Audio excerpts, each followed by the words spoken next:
Hi everyone, Nifty का analysis देख लेते हैं। कल एक्सपायरी है निफ्टी की, वीकली एक्सपायरी क्या डायरेक्शन रहेगी, क्योंकि स्ट्रेंथ कहीं ना कहीं मार्केट में हमें शो हो रही है। आज के दिन मंडे एक अच्छी स्ट्रेंथ के साथ क्लोजिंग हमें मिली है।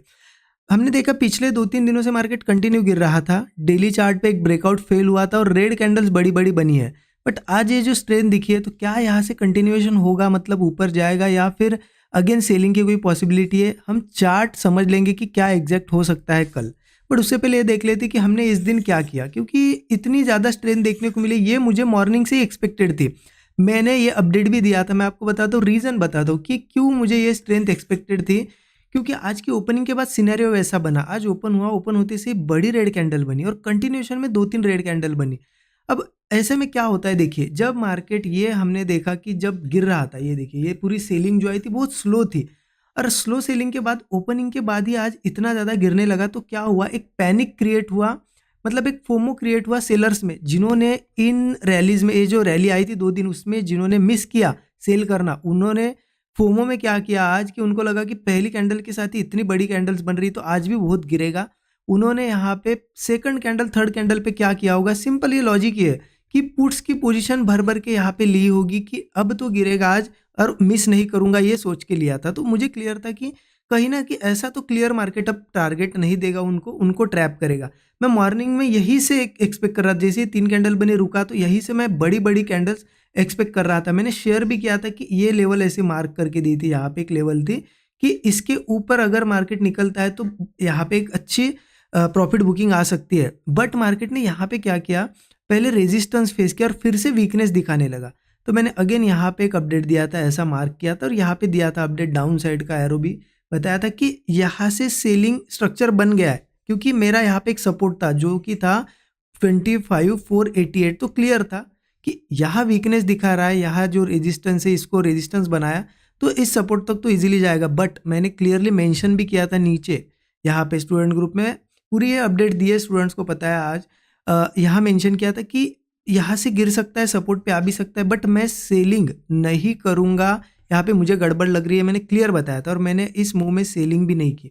बहुत से लोगों ने यहाँ पे सेलिंग की होगी, यहाँ तक एक प्रॉफिट बनाया होगा और जब सपोर्ट पे आया और यहाँ से निकलने लगा तो मुझे लगता है यहाँ पे ट्रेड्स बना के अपसाइड का भी मूव कैच किया होगा। अदरवाइज यहाँ पे इस लेवल के ऊपर भी यहाँ पे मूव बनाया होगा। तो क्या हुआ देखिए ना, यहाँ से भी वन साइडेड मोमेंटम रहा है। क्योंकि ऐसे ये सिंपल लॉजिक पे मार्केट चलता है, जब जब ऐसे सिनेरियोज बनते हैं ऐसे ही मूव्स आते हैं।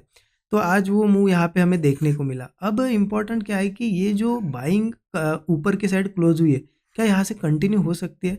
तो थोड़ा हम इसको क्या करते हैं, 1 आवर चार्ट पे समझ लेते हैं, डेली चार्ट पे भी हम समझ सकते हैं। देखिए क्या हुआ है ना कि मार्केट ने एक ब्रेकआउट बनाया था यहाँ पे। एक ब्रेकआउट जो बना था आपको पता है फेल हुआ। फेल होने के बाद इतनी बड़ी बड़ी रेड कैंडल्स बनी। तो ये ऑब्वियस सी चीज़ होती है, जब जब ऐसे ब्रेकआउट्स फेल होते हैं, जब बायर्स ट्रैप होते हैं तो बड़ी कैंडल्स बनती है, सबको निकाल देती है बायर्स को।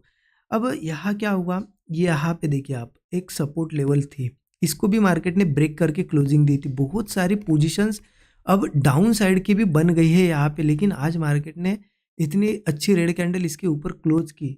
तो पॉसिबिलिटी क्या है कि हो सकता है, देखिए आज का मूव तो क्लियर है, बाउंस है, सिर्फ बाउंस है, इसको कह नहीं सकते कि हम रिवर्सल है। बट अगर ये सस्टेन करने लगता है तो फिर से अगेन कंटिन्यूएशन हो सकता है, क्योंकि ऐसा स्ट्रक्चर मैंने पीछे भी देखा है। मैं आपको दिखाता हूँ ऐसा कब बना था। देखिए इस लेवल के आसपास सेम वैसी चीज़ हुई थी, एक ब्रेकआउट हुआ था, ब्रेकआउट फेल हुआ, मार्केट ने एक यहाँ पे एक सपोर्ट लेवल थी उसके नीचे जाते हुए दिखाया, मार्केट गैप डाउन हुआ था बहुत बड़ा और फिर कंटिन्यूएशन कर गया। तो ऐसा स्ट्रक्चर पहले बना है। मैं ये नहीं कह रहा हूँ कि अब इस बार भी बनेगा, हो सकता है कंटिन्यूएशन हो। मैं बताता हूँ आपको कि पोजीशन बनेगी कब फिर। मैं ये नहीं कह रहा हूँ कि आपको ऐसा भी नहीं होगा वैसा भी नहीं, पोजीशन बनाएंगे हम, अप साइड की भी बनाएंगे, लेकिन उसके लिए क्राइटेरिया रहेगा, डाउन साइड की भी बनाएंगे, क्राइटेरिया रहेगा। उसको मैं एक्सप्लेन करता हूँ आपको 1 आवर चार्ट पे।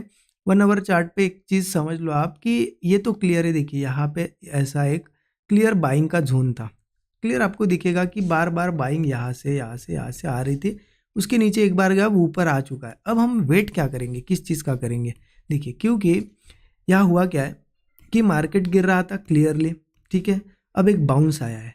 इससे हम डिसाइड नहीं कर सकते कि अब यहाँ से ऊपर जाएगा या नीचे, हमें चाहिए स्ट्रक्चर। अब हमें चाहिए यहाँ पे स्ट्रक्चर।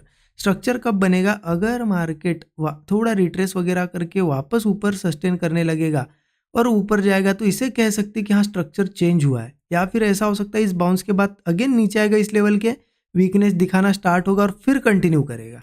तो ये जोन जो है ना, इस जोन के ऊपर नीचे में ही हमें वेट करना पड़ेगा कि क्या करता है। तो क्लियरिटी तो नहीं है कल के लिए, कल के लिए क्लियरिटी अभी नहीं है। जब ये स्ट्रक्चर फॉर्मेशन स्टार्ट होगा तब क्लियरिटी आएगी। तो फिर कैसे हम ट्रेड प्लान करेंगे, 15 मिनट चार्ट पे देख लो, क्योंकि ये छोटा टाइम फ्रेम है, क्लियर समझ में आएगा आपको। तो मेरा प्लानिंग क्या है कल के लिए कि अभी ये आज का जो मूव आया है ना, ये सीधा सीधा आया है। आप देखो यही मूव अगर थोड़ा ऐसा आता, फिर थोड़ा रिट्रेस करता और ऐसा आके क्लोज होता, तो फिर मुझे क्लियरिटी होती कि हाँ स्ट्रक्चर बन गया, बाइंग कर सकते थे। लेकिन अब ये तो मूव सिंपल बाउंस है, इतने सेलिंग में ऐसे बाउंस आना कोई बड़ी बात नहीं है, कंटिन्यूएशन अगेन हो भी सकता है। तो वेट किस चीज़ का करना पड़ेगा, मार्केट नीचे जाता है थोड़ा बहुत चलेगा, अच्छा होगा, या फिर थोड़ा हो सकता है कल ओपनिंग के साथ थोड़ा ऊपर भी जाए। देखिए एक ये चीज़ हो सकती है, कल ओपन हो थोड़ा रिट्रेस करे और यही से कंटिन्यूएशन कर जाए, क्योंकि स्ट्रेंथ बहुत है। ट्राई करना होगा, कर सकते हो कम क्वांटिटी के साथ, ऐसा ना हो कि मूव मिस हो गया। बेस्ट सेटअप ये रहेगा, बेस्ट सेटअप ये रहेगा कि मार्केट थोड़ा रिट्रेस करे, यहाँ कहीं ओपन हो रिट्रेसमेंट करे और फिर से इस लेवल के ऊपर आ जाए। ठीक है, रिट्रेस करके फिर से 750 वगैरह के ऊपर सस्टेन करे और एक ब्रेकआउट वगैरह दिखाए, तो ये होगा स्ट्रक्चर में चेंज। तो ये 25,750 के ऊपर ऊपर ऐसा अगर स्ट्रक्चर बनता है तो मुझे एक कॉन्फिडेंस आएगा, मैं अच्छी क्वांटिटी तभी प्लान करूंगा। ठीक है, फिर ये कंटिन्यूएशन में जा सकता है। टारगेट्स तो फिर ओपन रहेंगे, 1:3 1:4 तो इजीली मिल जाएगा। कंटिन्यूएशन में अच्छे टारगेट्स मिलेंगे, 26,000 वगैरह अगेन देखने को मिलेगा। बट यही चीज़ अगर होती है कि चलो कल गैप डाउन हुआ या फिर यहाँ से गिरा मार्केट, और ये जोन जो मैंने मार्क किया है 750 या 700 या 25,700 के नीचे नीचे आया मार्केट। ठीक है, ये मिटा देता हूँ, मैं आपको क्लियरली समझाता हूँ। ये जोन है पूरा के पूरा 25,750 से 25,700। ठीक है, अगर मार्केट मान लो कल आया फिर से 700 के नीचे नीचे और फिर वीकनेस ही दिखने लगी हमें कि बार बार ऊपर नहीं जा रहा है, नीचे नीचे आई ब्रेक मतलब ऐसे सपोर्ट्स बना रहा है और ब्रेकडाउन दे रहा है, तो पुट हम ज़रूर ट्राई कर सकते हैं, क्योंकि ये ब्रेकआउट आया है। अब मार्केट अगर फिर से इसके नीचे आके अगर वीकनेस दिखाएगा तो ये कंटिन्यूएशन में जा सकता है। फिर तो 25,350 तक कोई सपोर्ट, मतलब अगर दूर की बात करें तो 350 के आसपास ही है। फिर भी आप जब सेलिंग की पोजीशन बनाओ, यहाँ कहीं आपको लगता है, क्योंकि यहाँ देखिए पूरा सपोर्ट ही है, अगर लगता है कि रुक रहा है और आपको अच्छा टारगेट मिल चुका है, मतलब यहाँ पे स्पॉट पे 100-120 पॉइंट अगर अच्छा मोमेंटम आ गया है तो बुक कर सकते हो। ऐसा नहीं ज़रूरी लालच करने की ज़रूरत नहीं कि आज इतना बड़ा मूव आया तो कल सेलिंग में भी उतना ही मूव आया। मार्केट अब स्लो डाउन होगा, थोड़ा अच्छी सेलिंग आई है, बाइंग आई है, स्लो डाउन होगा, या फिर ऐसी भी चीज़ें हो सकती है कि 2-3 दिन फिर यहीं पे आप टाइम स्पेंड करें और फिर डिसीजन ले नीचे जाना है या ऊपर जाना है। तो उस चीज़ का भी ध्यान रखना। मार्केट कंडीशन देख के पोजीशन बनाओ, स्टॉप लॉसेस अच्छे से रखो, क्योंकि अब कैंडल का साइज़ देखिए बढ़ गया है थोड़ा, तो स्टॉप लॉस बड़े हो गए। तो स्टॉप लॉस बड़े हो गए तो ऐसा मतलब नहीं लॉस बड़ा होगा, प्रॉफिट भी बड़ा ही होगा।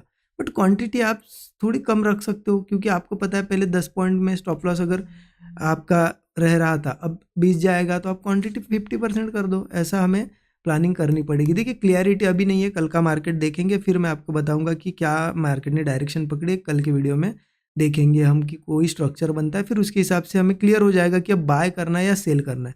कल के मार्केट में थोड़ा सा ऑब्जर्वेशन करना पड़ेगा, फिर ही ट्रेड प्लान करने पड़ेगा। ठीक है, बाकी एनालिसिस कैसा लगा आप ज़रूर बताइए। Thank you so much everyone.